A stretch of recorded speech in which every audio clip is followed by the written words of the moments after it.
My name is Naomi Klein. I'm 30 years old.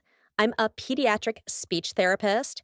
And for 2 years, my entire life revolved around one sentence I kept saying to myself whenever the process got ugly: keep going, because somewhere there's a child who needs you. Adoption is not the warm montage people sell. It's paperwork and waiting and interviews where strangers decide if your love is stable enough. It's home studies, background checks, fingerprints, training classes where you learn how trauma lives in tiny bodies. It's being told to hope, but not too loudly, because hope makes you vulnerable to disappointment. It's learning to hold your breath for months at a time.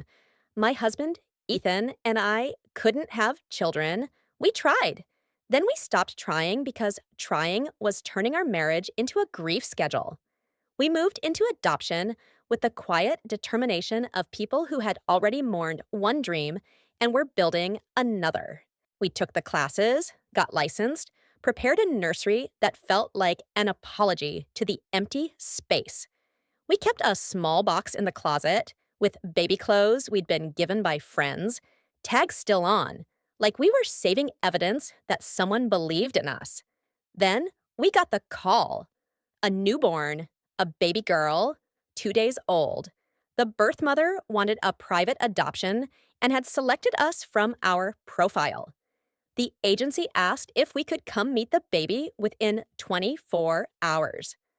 I remember sitting on the edge of my couch, gripping the phone so hard my knuckles hurt, trying to keep my voice calm while my whole body shook. "Yes," I said. "Yes, of course." They told us the baby was in a transitional foster home while legal steps began. We could meet her in a supervised setting at the agency. Then, if everything went smoothly, we'd have placement within days. Placement. That word becomes oxygen when you're waiting. The next afternoon, we walked into the agency building dressed like we were going to an interview, because in a way we were. We were always being evaluated by staff, by the birth mother's preferences, by the system itself. A social worker named Maribel greeted us. She was kind, mid-40s, careful eyes, the kind of person who carries other people's heartbreak professionally. She led us into a small room with soft chairs and a crib. The room smelled like baby shampoo and disinfectant. Then she brought her in. A tiny bundle in a cream blanket, head barely bigger than my palm, a small knit cap pulled low. Maribel placed her gently in my arms and said, "This is baby girl Klein, at least for now." The first time you hold a baby you've been waiting for, your body does something strange.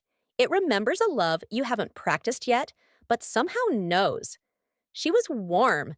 She smelled like milk and something soft. Her fingers curled around my thumb like she'd decided I was real. I stared down at her face and noticed the detail I couldn't stop noticing after that.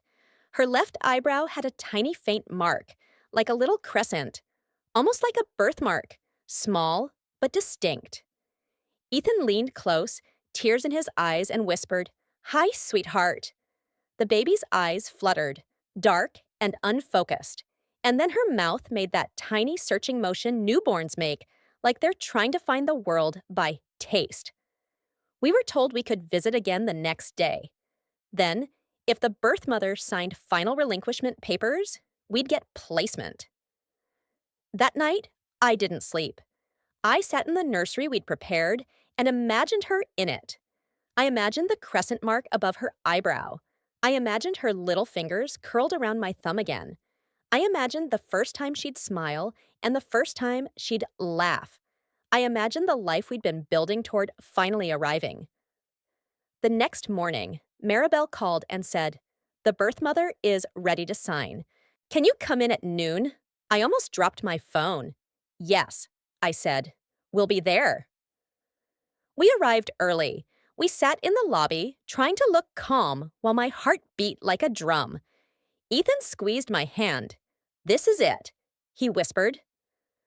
They brought us into a conference room with a long table and a stack of documents thick enough to feel like a physical weight.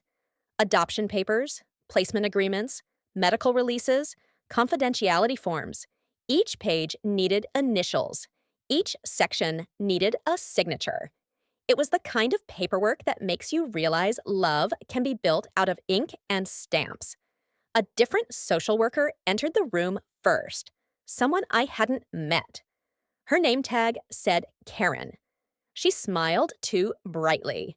Maribel wasn't with her, which felt odd, but agencies have shifts and caseworkers change. Karen said, "Congratulations. We're just going to review everything, then we'll have you sign, and then we'll bring your daughter in." Your daughter. My throat tightened. Karen slid the packet toward us and started flipping pages, explaining in a practiced voice. I initialed. Ethan initialed. My hands shook slightly, but I kept my signature clean. I didn't want anything messy on the day our family became official. About halfway through, Karen's phone buzzed. She glanced at it, frowned, then excused herself. "One moment," she said. "I just need to confirm something with intake." She left the room with the papers still in front of us. Ethan looked at me, smiling nervously. "Do you think she's getting the baby?" "I hope so," I whispered. Minutes passed. My stomach tightened. Something felt delayed. Then Maribel walked in. Not Karen. Maribel stepped into the room like she had been running, cheeks slightly flushed, eyes sharp in a way I hadn't seen yesterday. She closed the door behind her gently, like she didn't want the hallway to hear what she was about to say. My heart dropped before she spoke.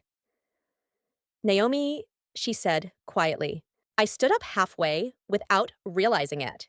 "Yes." Maribel's gaze flicked to the paperwork on the table, then to me, and her voice lowered to a whisper. "That's not the baby you met." The room tilted. I felt the blood drain from my face so fast I got lightheaded. "What?" Ethan said, voice cracking. "What do you mean?" Maribel swallowed once. "The baby in your file was switched in intake this morning." My mouth went dry. "Switched how?" Maribel held up a hand, calming, urgent. "I need you to listen carefully. Do not sign anything else. Do not let Karen back in without me." My hands were shaking now. "Where's the baby we met?" Maribel's eyes flicked toward the door. "She's still in the transitional home. She was not transported to the agency today." Ethan stared at her. "Then who are we signing for?" Maribel's jaw tightened. A different baby, a different case. My stomach dropped through the floor. I looked down at the packet on the table, and suddenly it looked like a weapon. "How could that happen?" I whispered. Maribel's voice was low and controlled. "Two newborn cases came in last night. Similar timing, similar paperwork. Someone in intake linked the wrong infant ID to your file.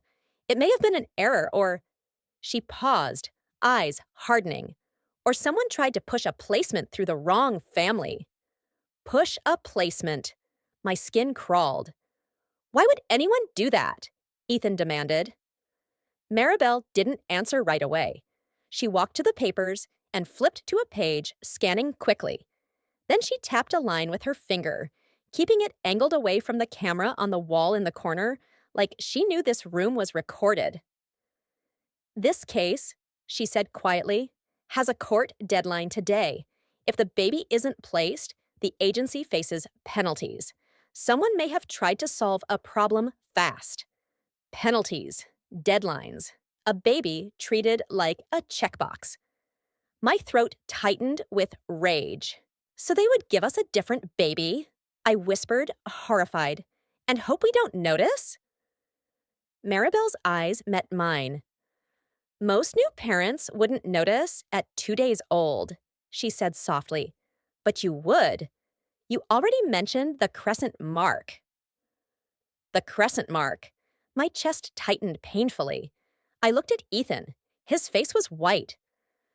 "I need to see her," I said immediately. "The baby we met." Maribel nodded.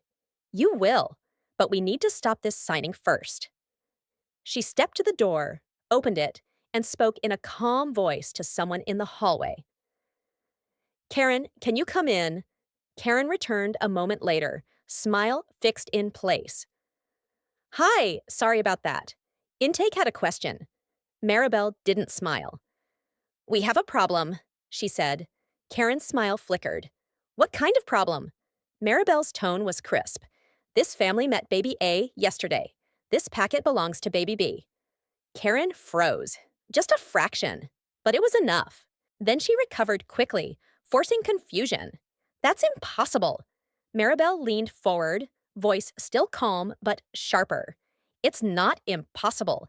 It's in the infant ID numbers. And the transport log shows baby A never arrived. Karen's eyes darted toward the papers. Then she said, too fast. We can fix it. It's probably just a label mix-up. Maribel didn't blink. Then bring me the transport log and the infant ID scan now. Karen's face tightened. Maribel, we don't need to alarm them. Alarm them. That phrase told me everything. Because if it were truly a harmless label mix-up, you'd want the parents informed. You'd want transparency. You wouldn't be worried about alarming them. Ethan stood up, voice shaking with fury. You almost had us sign adoption papers for the wrong baby. Karen held up her hands. No one almost anything. Let's all breathe. No, I said, and my voice came out low and steady. You stop talking. We are not signing anything until the baby we met is in this room. Karen's expression hardened slightly. Ms. Klein, I understand you're emotional. Don't! Maribel cut in, voice cold. Do not label them. Get the logs. Karen stared at Maribel for a long second, then turned and left abruptly. Maribel exhaled slowly, then looked at us with something close to apology. I'm sorry, she said. This should never happen. My hands were trembling. Is she safe? I whispered. The baby we met. Is she safe? Maribel nodded. Yes, she's safe, but we need to secure her file. Secure her file. Like we were protecting her from paperwork. A half hour later, Maribel returned with the agency director and a corrected packet. The director was a man with silver hair and a face that screamed damage control. He apologized repeatedly, calling it an administrative error. He said the baby was never at risk. He said our file had been temporarily mislinked. But when I asked why Karen tried to move forward without verifying the transport log, he didn't answer directly. He said, "We have internal procedures to review." Internal procedures. Translation, we hope you don't call anyone outside this building. Maribel brought the baby we met into the room shortly after. Same cream blanket, same tiny face. And when I tilted her gently, I saw it immediately. The crescent mark above her eyebrow. Relief hit me so hard I almost sobbed. I held her and felt my whole body settle. But underneath it was anger like a wire. Because if I hadn't noticed that mark yesterday, if I hadn't mentioned it, if Maribel hadn't cared enough to check, we could have left that building legally bound to a child we had never met. And the child we did meet would have gone somewhere else. Or worse, stayed in limbo while people scrambled to fix their mistake quietly. We did sign that day. After Maribel verified infant IDs, transport logs, and the director signed an additional statement acknowledging the mix-up. I demanded it in writing. Not a phone call, not a verbal apology. Paper. Because paper is what almost stole my child. We took our baby home that evening. I sat in the back seat, watching her breathe the whole drive, because after that day, my trust in systems was gone. The nursery felt different when we walked in, not just hopeful, but defended. Like we had to guard her not only from harm, but from human error disguised as efficiency. A week later, Maribel called me privately. Her voice was cautious. I'm not supposed to discuss details, she said. But you should know Karen is no longer handling cases. No longer handling cases. I swallowed. So it wasn't just a mistake. Maribel paused. Let's just say you weren't the first family she tried to rush. I hung up and stared at my daughter sleeping in my arms and felt my rage sharpen into something clean. Because adoption is built on trust. Trust that the people holding the files understand they're holding lives. And that day, I learned not everyone deserves that trust. I signed the adoption papers expecting joy. Then the social worker whispered, "That's not the baby you met." And if she hadn't whispered it when she did, my life and my child's would have been rewritten by a file number and someone else's deadline.